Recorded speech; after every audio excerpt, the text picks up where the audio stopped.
Today in Mountain View, the city is heating up, in more ways than one.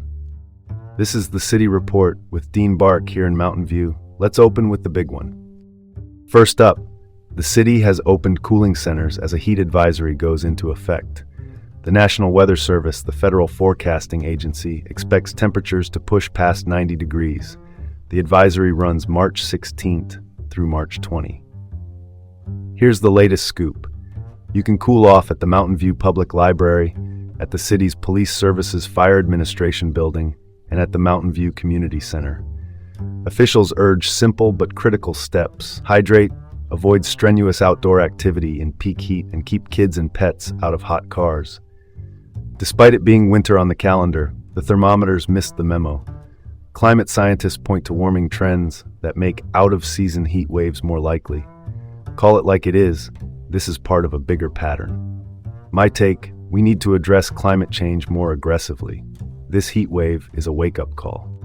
Moving on to an urgent alert.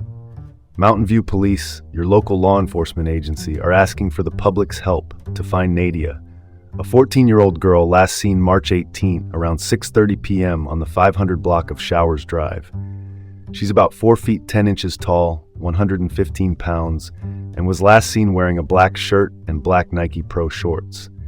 If you saw anything, call Mountain View Police at 650-903-6344. She was last seen in a well-frequented area, which means someone may have noticed something small that matters.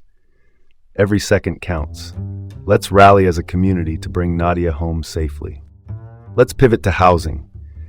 The City Council has approved a 195-unit row home development in East Wisman, the neighborhood on the city's east side with a mix of tech offices and housing.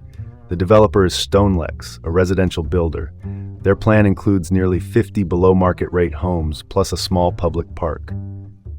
Council members raised concerns about community engagement and whether the project's density should have been pushed higher to open up more shared space. The site sits on a designated Superfund location, a federal list of contaminated areas, so the Environmental Protection Agency, or EPA, will oversee safety measures as the project proceeds. That's the headline, and here's the takeaway. Progress on affordability with long-term environmental safety and neighborhood input front and center. My view, it's a step forward, but future projects need stronger, earlier community voices at the table. Shifting gears to downtown street design. The City Council unanimously approved 21-foot wide crosswalks to enhance pedestrian safety and continuity along Castro Street, the city's main downtown corridor. New signals and pedestrian push buttons are coming to the intersections at Villa and Dana Streets, part of a broader plan to improve how people move through downtown and to bolster the outdoor-friendly vibe that took root in recent years.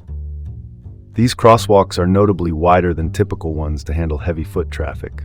Let's not overcomplicate this. Wider stripes mean more visible, safer crossings. Bigger crosswalks for a busier downtown. Now that's worth discussing. Last up, a heads up for home sellers. Sewer inspection rules can affect real estate timelines across the peninsula.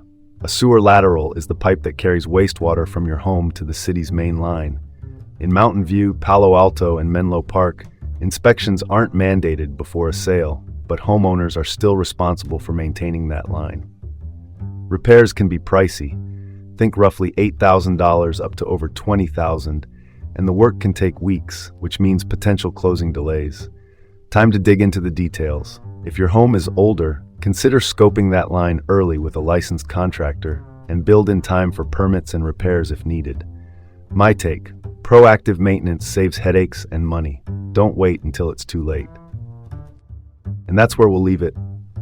Thanks for tuning in to the City Report with Dean Bark from Mountain View. Stay cool, stay safe, and come back tomorrow for more updates.